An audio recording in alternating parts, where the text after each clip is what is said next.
Right, starting.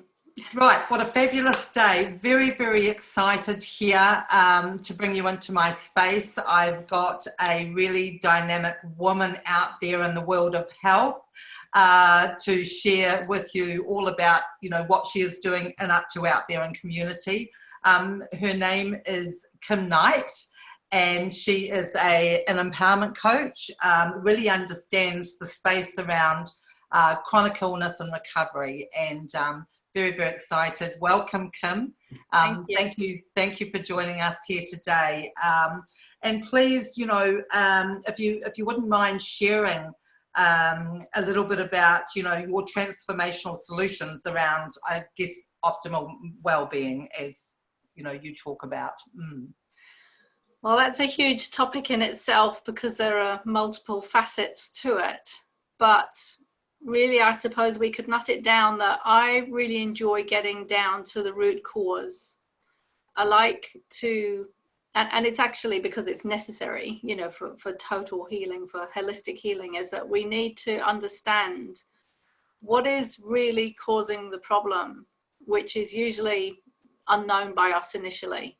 Yes. And we could say that, this is the difference between looking at things physically or metaphysically. And metaphysically isn't a woo-woo word, although people can often think that. Meta means beyond. And so it just means beyond physical. And so what most people do when they're looking to solve a health issue, initially, because the symptoms are physical, they're looking in their body for something physical that is the cause. And it could be something internal or it could be external, but it's still physical. For example, what did I eat that was wrong? What's gone wrong in my body? Have I got, vitamin deficiency, mineral deficiency? Is there some organ not working properly? Right. But that is just, whatever that is, if it's a vitamin deficiency, if you've got irritable bowel, symptoms, whatever the tests come back, whether they're medical or naturopathic or whatever, that's still only telling you the end result. It's like, it's telling you, this is how your body is now. This is the state of your organs and your tissues and etc. But it's not telling you what caused that imbalance. And most people then think, oh, okay, well, maybe it's because I'm not eating the right foods and I need some supplements and da-da-da. That's right. So people are just looking at it in a partial way, aren't they? And they're looking at it in a physical way, but they're not asking, why is it my body has lost harmony and balance and homeostasis? What caused that? And what we find 99% of the time is it is nothing physical that caused that. It is to do with our thoughts, our feelings, our beliefs, our behaviors, our lifestyle, and all of that goes back to what happened in the first 7 years of your life. What programmed you, what conditioned you into your beliefs, your behaviors in those first 7 years. And that is what I've seen in every single client in 15 years. Absolutely. It's always the same. Absolutely amazing, because I know that, a lot of the viewers that will be watching this are suffering from some very serious illnesses and some very serious progressive illnesses, and so they will be very fascinated to learn about what you have to offer in terms of what that they are needing to perhaps look at to help them on their journey into wellness and recovery. Can you share a little bit about perhaps something that you're doing currently that they may be able to kind of link into? Yes. Didn't think we were going to talk about that so soon, but yeah, I mean, I run online coaching programs, and I've been coaching one-to-one for, as I said, 15 years. But what I noticed was that there are certain recurring themes in every client who has, or every person who has a chronic illness. And by the way, chronic means it's long-term, it's more than 6 months. That's the definition medically of a chronic illness. And what I've noticed is that there are these certain recurring themes that no matter what the symptoms are, no matter what the diagnosis is, there are certain things that a person tends to do that exacerbates and worsens or creates the symptoms. And this could be how they manage their emotions. It could be the types of thoughts they're having, the beliefs they have about themselves, how they run their life in terms of their lifestyle and their lifestyle habits. In other words, are they overworking, overdoing it, not giving themselves enough time, not taking care of themselves, not prioritizing themselves. And also a big theme is tolerating unfair treatment and abuse, emotional abuse, psychological abuse, physical abuse, sexual abuse. It's a big theme. So there are these common themes of what causes the illness and also the habits that people have that need to be changed. So because this is so, it goes across the board to everybody, these techniques and solutions and strategies can now be taught in a group environment. Because they apply to everybody. So I'm running a program on that. And that's very exciting, because I know that in my own experience with some very serious illnesses, and you highlighted that really beautifully around, the stress, the emotional connection to our physical body. And it doesn't even have to be now in the present. This could actually go right back, into early childhood. And often not even have any recollection. And it could be something as simple as what, a teacher had said to a child to make you feel less than, and that could actually be carried right into adulthood and could well be the initial start, or something that's actually exacerbating the illness. And unless that's addressed, we're really only just putting a Band-Aid on the physical problem. Would I be right in saying that? Absolutely. Yep. Spot on. Yes, yeah. Well, it's I'm so glad that you're able to come on board and to let us know what you're actually doing out there in community. And is it easy for people to, access you, from anywhere in the world? I know that you are really well recognised as the Kiwi health detective. And that you have been, providing a wonderful service for our local community here in New Zealand. Is it easy for people, abroad to come on board with what you have to offer? Actually, most of my clientele are worldwide, and I would say the least amount of people up until now have been, well, not up until now. Initially, I worked mainly with New Zealanders because I was only working in person. But then I started getting inquiries from further afield around the country, and they couldn't travel because they were sick. Mm-hmm. And then I started getting inquiries from all sorts of countries around the world. Now I only work online remotely, whether it's one-to-one, whether it's group coaching. And I'd say that most of my clients come from the UK. Is a great, is a really good match because I'm from the UK, but the time zone is not so good for, the private sessions. But America, Australia, but I've had all sorts. I've had India, Singapore, Fiji. Absolutely, because Norway, all over. That's right. Illness has no race preference, does it? Or no, geographical preference. We are all the same. We are all dealing with the same things. And so your holistic views around which we've been touching base on, obviously, around addressing the emotional, mental, physical, and spiritual aspects of a journey. Would I be right in saying that, that whole package is really important, and not a one-size-fits-all, that it is client dependent on, where they're at, and because it comes back to, what you believe in and what your thoughts are and what your feelings are. And so my understanding is that you're able to actually provide an acute lens on how to address that with people on a one-to-one basis. Yeah, so there's a difference, there is a difference in coaching one-to-one to group. Of course, it's like it's the difference if you go and have a personal training session with a personal trainer in a gym, or you go to a group training class. It's that sort of difference. But as far as, I can't remember what you said, but tailor making and making, the uniqueness when one is coaching one-to-one, of course, it is completely and absolutely tailor-made to that person.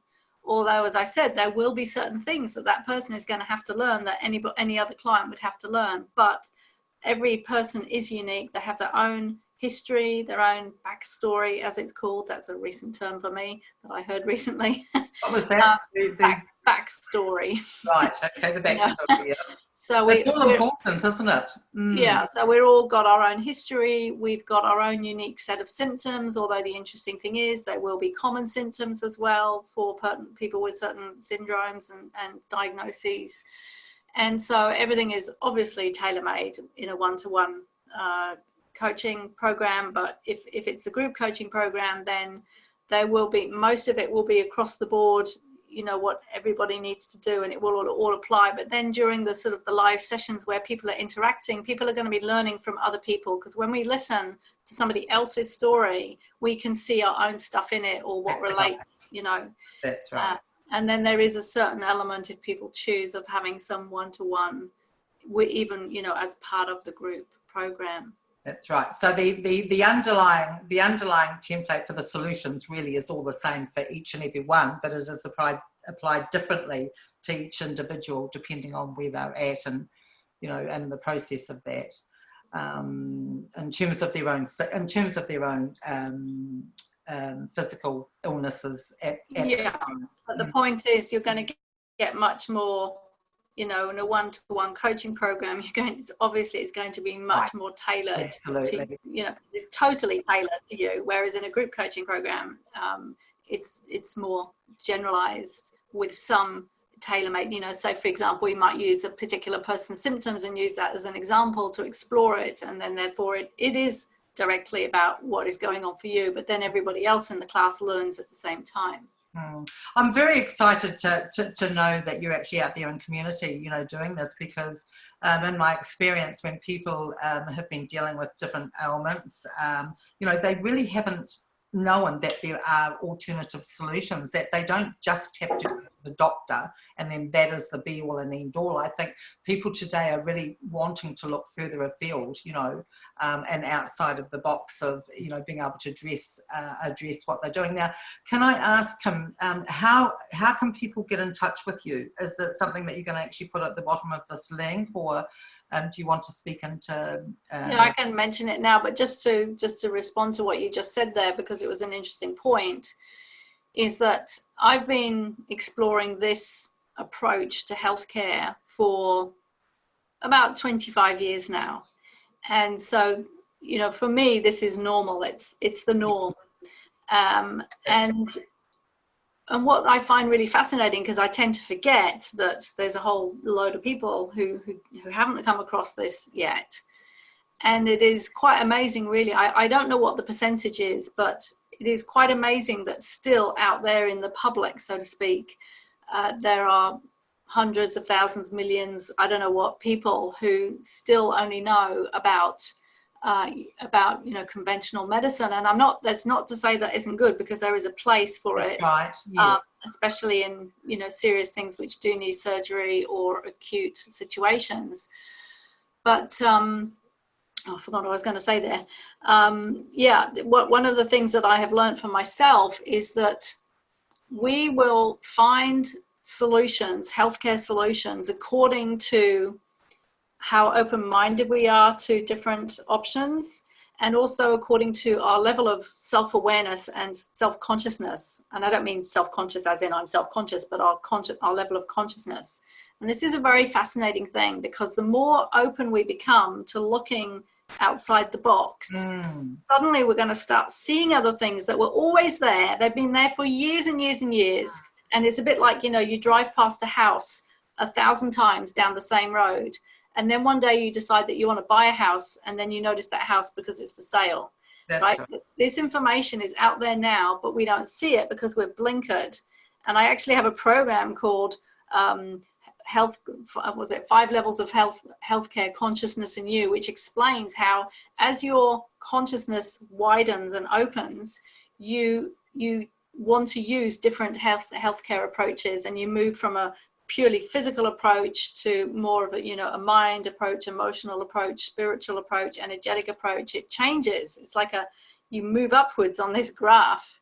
Actually, I'm really glad that you've mentioned that, Kim, and that people are going to be obviously be able to access the understanding of that perhaps on your website, because you know, in my experience, and you know, having the open mind for this type of thing is really, really crucial, because I know on my own, you know, on my own journey and healing my lungs from emphysema recently, and a while back with cancer of the ovaries as well, that it took an incredible amount of, you know, really open myself up to different potentials and not limiting myself in terms of what people were actually saying. And I think that is a very, very so can I ask you a question? What was it that did open you up to the, you know, those new potentials?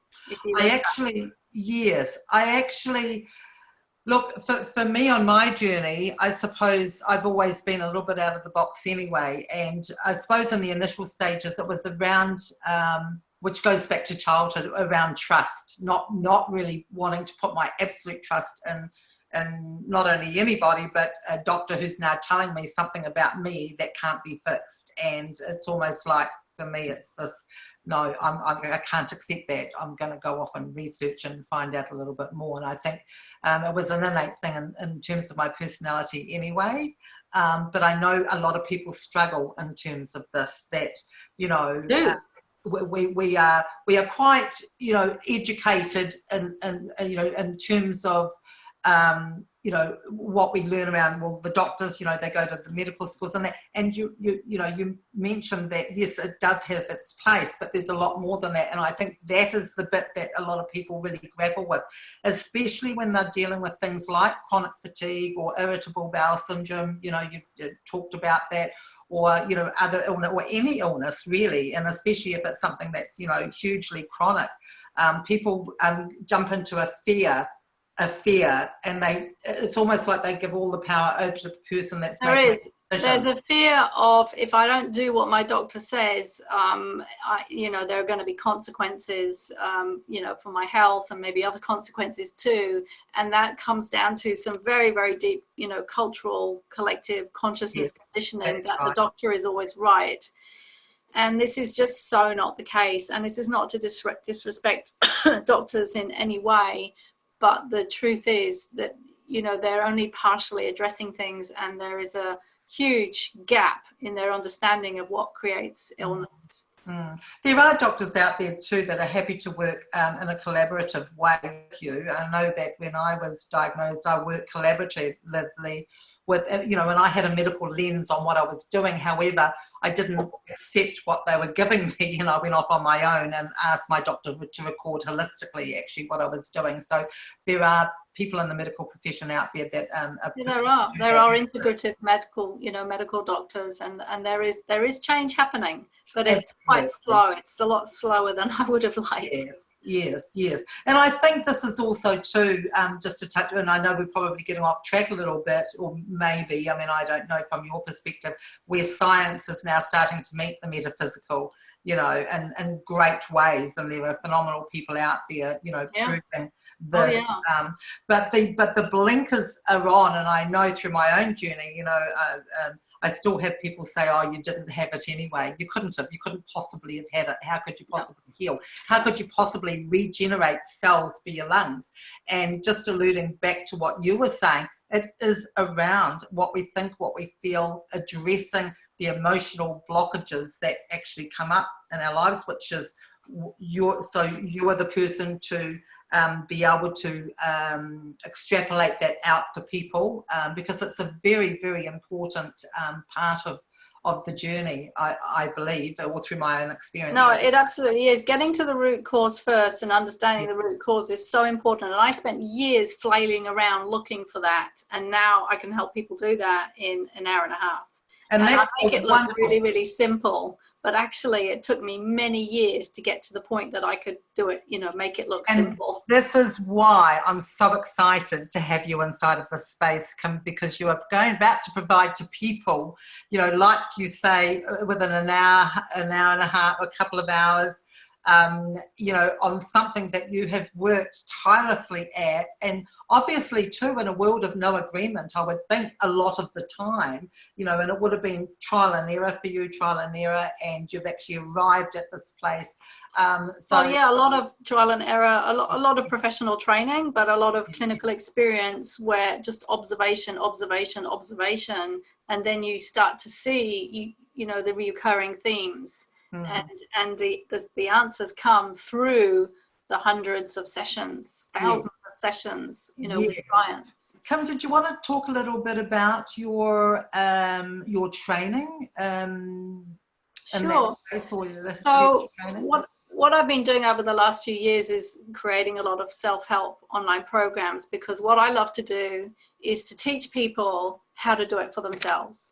It's like, you know, give a man a fish, he'll eat for a day. Give him, you know, teach him how to fish, he can do it for a lifetime. And this really is the case. Everyone that I work with, you know, one-on-one, that they're being guided, and some of the things need to be, you know, coached through because they can't do it themselves. But a lot of the stuff that I give people, it's like, these are techniques and strategies that you can do for yourself, and they'll bring a positive change to your health. And not just your health, but your whole life, because, you know, if your health isn't good, then your whole life is affected. And so I'm translating, you know, what I've been doing for 15 years one-on-one into a 10-week online coaching program, which is one of 7 levels within my Emotional Alchemy Academy. And I know it's called Emotional Alchemy Academy, and people think, well, it's only about emotions. No, it's not just about emotions. It's about stress, lifestyle, emotions, beliefs, mindset, spirituality. It's everything. But because emotions play such a huge role in, you know, in us being able to master ourselves and master our health, and it's a big missing piece for a lot of people, because they don't even know that what they're feeling. They don't know how to manage their feelings. I called, you know, my business that. But this 10-week program is basically teaching people how to understand what's causing the problem, and then giving people strategies and solutions and techniques to bring their body back to its natural state of health. And this is a really important point, is that our natural state, and I know that you know this, is to be healthy and to be happy. That is our natural state. If we're not experiencing that, then something has got in the way, or we're doing something unconsciously and we don't know that we're doing it. For example, say, you know, somebody has chronic fatigue and all sorts of symptoms that are associated with that, and they are in a dysfunctional, abusive relationship, which means, and they're not doing, you know, they're not able to cope with it. They're not standing up for themselves. They're not speaking their truth. They're not stopping the unfair behavior, and they're putting up with it. That means that their body is in a constant state of stress. It's constantly generating emotions such as fear, anger, hurt, frustration, but they're not doing anything with them. They're just holding them all in. And when we hold all our emotions in, they change the chemistry inside our body, literally. And that has been scientifically researched, for example, by Candace Pert, her book, Molecules of Emotion. And so, and also there are certain behaviors where we compromise our authentic self or our authenticity. We compromise ourselves, say, for example, we won't speak up, we'll shrink and shrivel, we'll hold everything inside, we'll try to people please. Whatever we do, and of course it just manifests, doesn't it? It just manifests into the cellular structure of our being. Yeah, and then they end up with symptoms. Yeah, right. So it's all about reversing the unhealthy, damaging behavior and replacing that with healthy, new behaviors, and learning how to de-stress, because that is absolutely paramount. If our body's in a constant state of stress, then it thinks it's under threat. You know, it's a real survival threat, and then the healing response cannot work as well in the body. It doesn't work at all, because the body is incredible, but it can't heal fully if we're stuck in the stress response. So, look, Kim, I'm so excited about what you're offering in that space, and so are you able to, at this point, tell our viewers where that is, like how they can find you? Yeah, so all the information is on the website. Pages change generally, so if I just give the main website, is emotionalalchemyacademy.com. Fantastic. absolutely fantastic. Look, Kim, it's all we have time for today, and I think we've actually touched on some very, very crucial information, and we are able to give, our people that are watching an absolute gem of access to you, that they can go ahead and get in touch with you and take it from there.